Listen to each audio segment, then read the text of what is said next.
বৈষম্য বিরোধী ছাত্র আন্দোলন থেকে প্রতিনিধি দুই সমন্বয়ক নাহিদ ইসলাম এবং আসিফ মাহমুদ সজীব ভুইয়া তাদের নেতৃত্বে টানা 23 দিনের দেশ কাঁপানো আন্দোলনের পর পতন হয় আওয়ামী লীগ সরকারের, গঠন হয় নতুন অন্তর্বর্তীকালীন সরকার।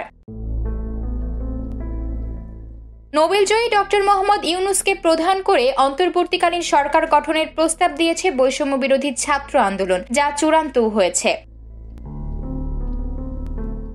নোবেল বিজয়ী অধ্যাপক ডক্টর মোহাম্মদ ইউনূসকে প্রধান উপদেষ্টা করে 17 সদস্যের অন্তর্বর্তীকালীন মন্ত্রিসভা গঠিত হচ্ছে আজ। এই মন্ত্রিসভার প্রধান উপদেষ্টা ও উপদেষ্টারা আজ বৃহস্পতিবার রাত 9টায় বঙ্গভবনে শপথ নেবেন বলে জানা গেছে।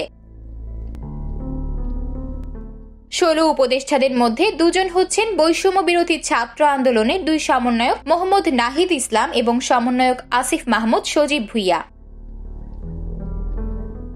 সমন্বয়ক নাহিদ ইসলামের ডাকনাম ফাহিম। তার জন্ম 1998 সালে ঢাকায়। বাবা শিক্ষক। তিনি সরকারি বিজ্ঞান কলেজ থেকে উচ্চ মাধ্যমিক পাশ করেন। তিনি বর্তমানে ঢাকা বিশ্ববিদ্যালয়ে অধ্যয়নরত। তিনি ঢাকা বিশ্ববিদ্যালয়ের সমাজ বিজ্ঞান বিভাগের 2016-17 শিক্ষাবর্ষের শিক্ষার্থী।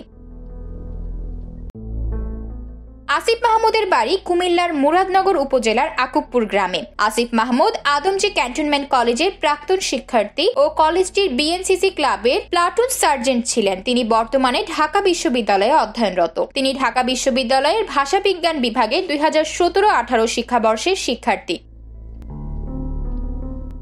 আতকিয়া মাইমুনা, বার্তা 24।